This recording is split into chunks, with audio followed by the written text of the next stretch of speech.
القادر trust case کے اندر جو گزشتہ سماعت تھی اس کا احوال بتانا چاہتا ہوں، اور جو خان صاحب سے ملاقات ہوئی دوران سماعت اڈیالہ جیل میں اس کا احوال بتانا چاہتا ہوں کہ کیا باتیں ہوئی۔ نمبر 1، القادر ٹرسٹ کیس کے اندر نیب نے دوبارہ ریمانڈ کی استدعا کی کہ ہمیں 10 دن مزید ریمانڈ دیا جائے۔ کس بنیاد کے اوپر؟ ہمیشہ یہ ہوتا ہے کہ جب ریمانڈ کی استدعا کی جاتی ہے تو بتایا جاتا ہے کہ ان گراؤنڈز کے اوپر ہمیں ریمانڈ چاہیے۔ عدالت نے جب پوچھا تو ایک پرفارما جو ہے وہ 20 سے 25 نکات کے اوپر جو مشتمل تھا وہ پیش کیا گیا، جس میں سوالات کے ساتھ ساتھ دستاویزات وہ مانگی گئیں۔ آپ کو بتاتا جاؤں کہ خان صاحب بار بار نیب کے سامنے پیش ہو کر سوالات کے جوابات دے چکے ہیں۔ یہ وہی سوال تھے اور انہی دستاویزات کا ذکر تھا جو کہ پہلے عمران خان صاحب جمع کروا چکے ہیں۔ یہی سوالات بی بی صاحبہ سے پوچھے جاتے ہیں، انہوں نے بھی جمع کروا دیے، اور یہ 9 مئی سے پہلے بھی اور 9 مئی کو جب اغوا کیا تھا اس وقت بھی، جیل کے اندر بھی، یا جب نیب نے بلایا عمران خان صاحب پیش ہوتے رہے، 4 5 گھنٹے تفتیش کی گئی، تمام سوالات کے جوابات دے چکے ہیں۔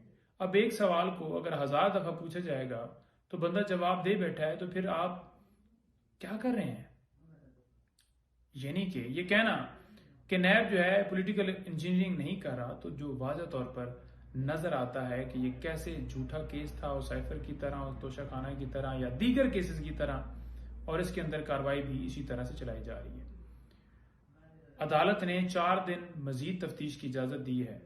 اب گھنٹوں جا کر نیب جو ہے وہ تفتیش کر رہی ہے، اور وہی جواب، وہی سوال خان صاحب دے رہے ہیں، تمام سوالات کے جوابات۔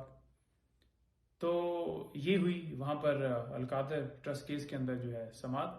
اور دوسرے نمبر پر خان صاحب سے جب دوران سماعت ملاقات ہوئی، بات چیت ہوئی، تو خان صاحب کا مورال ہمیشہ کی طرح ماشاءاللہ بہت بلند۔ خان صاحب جو فزیکل ماشاءاللہ بہت فٹ لگ رہے تھے۔ اور دوسرے نمبر پر بتاتا جاؤں کہ جو ملک کے اندر لا قانونیت ہے، جو آئین کو پامال کیا گیا ہے، ٹائم پر الیکشن نہیں کروایا گیا ہے، لوگوں کے گھروں میں چھاپے مارے جا رہے ہیں، گرفتاریاں، اغوا، اور بینچ بنتے ہیں، بینچ ٹوٹتے ہیں، ہماری بہنیں، ہماری بیٹیاں عدالتوں کی طرف دیکھ رہی ہیں انصاف لینے کے لیے، اور انہیں انصاف جو ہے نہیں مل رہا۔ ایک بیل ہوتی ہے، دوسری میں گرفتار کر لیا جاتا ہے، تیسری میں بیل ہوتی ہے تو چوتھی میں گرفتار کر لیا جاتا ہے۔ تو یہ جو سلسلہ چل رہا ہے اور امیدواران کو نکلنے نہیں دیا جا رہا، اور پی ٹی آئی کے جلسوں کے اوپر پابندی ہے، چھاپے مارے جاتے ہیں کینڈیڈیٹس کے گھروں میں، لسٹیں بنا کر انہیں اٹھایا جا رہا ہے جو ٹکٹ ہولڈر ہیں یا امیدواران ہیں ان کو۔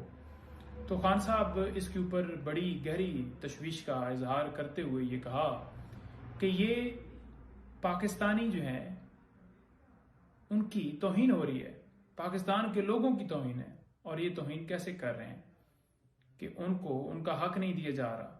وہ اگر ایک پارٹی کے ساتھ ان کی افیلیشن ہے، یا وہ اس کے لیے جو ہے وہ جلسہ کرنا چاہتے ہیں، یا اس کو سپورٹ کرنا چاہتے ہیں، یا اس کے ساتھ چلنا چاہتے ہیں، جھنڈا اٹھانا چاہتے ہیں، پیسفل پروٹیسٹ کرنا چاہتے ہیں، تو یہ پاکستان کی عوام کی توہین ہے۔ اور پوری دنیا میں ہم کیا میسج دے رہے ہیں؟ جمہوریت کے اوپر یہ حملہ ہے، ہمارا مذاق بن رہا ہے پوری دنیا میں کہ ہمارے ملک کے اندر لا قانونیت ہے، ہمارے ملک کے اندر رول آف لا نہیں ہوگا۔ تو کیسے باہر سے کوئی آ کر انویسٹر جو ہے، یا باہر سے کوئی آ کر سرمایہ کاری کرے گا؟ کوئی بھی ہمارے اوپر ٹرسٹ نہیں کرے گا۔ تو لوگوں کو جب یہ لگے گا جو باہر سے آئیں گے کہ یہ ملک کے اندر یہ پوزیشن ہے، ملک کے اندر رول آف لا نہیں ہے، اگر کوئی کاروبار کرے گا تو اس کا کاروبار توڑ دیا جائے گا، اس کے کاروبار کے اوپر حملہ کر کے اس کو اٹھا لیا جائے گا، اور وہ اگر ایف آئی آر درج کروانے جائے گا تو اس کی ایف آئی آر نہیں ہوگی، طاقتور کے لیے الگ قانون اور غریب کے لیے الگ قانون ہوگا، تو پھر کیسے لوگ جو ہیں وہ ٹرسٹ کریں گے؟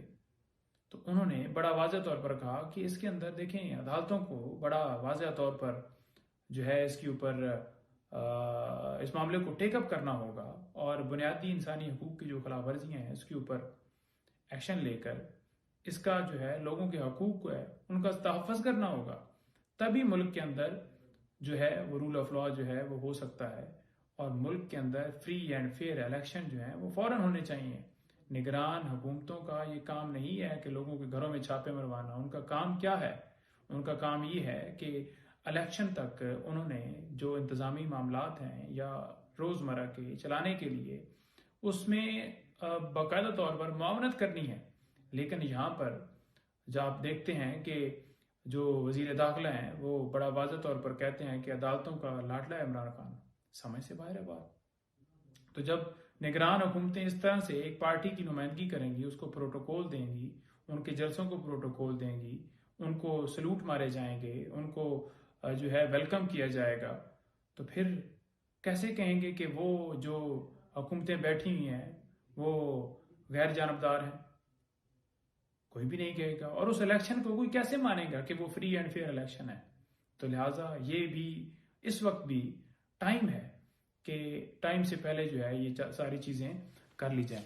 اچھا، اس کے ساتھ ساتھ 2-3-4 چیزیں اور بھی وہ مختلف انٹرویوز جیسے آپ کو پتہ ہے چل رہے تھے، تو ان کے حوالے سے بھی جب بات چیت ہوئی کہ اس طرح سے وہ بی بی صاحبہ کے حوالے سے بھی ایک انٹرویو نشر کروایا گیا، تو وہ ہنسے اور کہنے لگے کہ دیکھیں یہ جو انٹرویو ہیں تو اگر ایک بندے کو اٹھا کر اور انٹرویو لیا جائے گا تو کیا قوم نہیں جانتی کہ وہ مرضی سے دے رہا ہے یا اسے مجبور کیا گیا ہے؟ اچھا، میں نے خان صاحب کو بتایا کہ میں نے کہا جی ملک کے اندر یہ پوزیشن ہے، ملک کے اندر اس طرح سے جو ہے وہ لاقانونیت ہمارے لوگوں کو اٹھایا جا رہا ہے، کینڈیڈیٹس کو اٹھایا جا رہا ہے، پریس کانفرنس کروائی جا رہی ہیں. تو خان صاحب نے بڑا حوصلہ دیتے ہوئے کہا کہ دیکھیں یہ جو حالات ہیں نا، اگر اس سے آپ لوگ ٹوٹ جائیں گے، آپ اپنے اعصاب مضبوط کریں، اور یہ اعصاب کی جنگ ہے. اگر آپ نے خود کو لوز کر لیا دین ساری زندگی جو ہے وہ آپ تستے رہیں گے. 47 سے یہی ہوتا رہا. حقیقی آزادی کیا تھی؟ حقیقی آزادی یہ تھی کہ ملک کے اندر رول آف لا، ہمارے ادارے آزاد ہوں، عدلیہ کے اوپر پریشر نہ ڈالا جا سکے، پولیس کے اوپر پریشر نہ ڈالے، نیب کے اوپر پریشر نہ ڈالے، بلکہ سارے اپنی مرضی سے کام کریں، میڈیا بین نہ ہو، عام بندہ جو ہے اس کی جو رائے کے اوپر پابندی نہ ہو، اس کے بولنے کے اوپر اسے اٹھا نہ لیا جائے. تو آزادی یہ تھی کہ ہمارا ملک آزاد تھا. تو آزادی جو ہے ملک کے اندر ہو، رول آف لا قائم ہو، آئین کی بالادستی ہو، تب ہی ملک جو ہے وہ آگے جا سکتے ہیں. ہمارے وہ ملک جو ہم سے بہت پیچھے تھے کیوں آگے گئے؟ کیونکہ وہاں پر رول آف لا ہے. تو لہٰذا رول آف لا کے اوپر عمران خان صاحب نے اپنے بڑے کنسرن جو ہیں وہ شو کیے.